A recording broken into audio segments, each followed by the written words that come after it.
ଜୟ ଜଗନ୍ନାଥ। ନମସ୍କାର। ମକର ସଂକ୍ରାନ୍ତି ପର୍ବ ଉପଲକ୍ଷେ ଆପଣଙ୍କୁ ଅନେକ ଅନେକ ଶୁଭେଚ୍ଛା ଏବଂ ଅଭିନନ୍ଦନ। ଆସନ୍ତୁ ଜାଣିବା ମକର ଚାଉଳ କିପରି ପ୍ରସ୍ତୁତ କରାଯାଏ ଏବଂ ସେଥିରେ କ'ଣ କ'ଣ ସାମଗ୍ରୀ ସବୁ ପଡ଼େ। ତେବେ ଜାଣିବା। ଅରୁଆ ଚାଉଳ, ଗୁଆ ଘିଅ, କ୍ଷୀର, ଛେନା, ନଡ଼ିଆ, କଦଳୀ, ସେଓ, ଅଙ୍ଗୁର,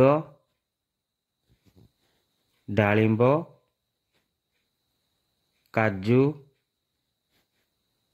କିସମିସ, ଲଡ଼ୁ, ଗୁଡ଼, ଗୁଜୁରାତି, ଗୋଲମରିଚ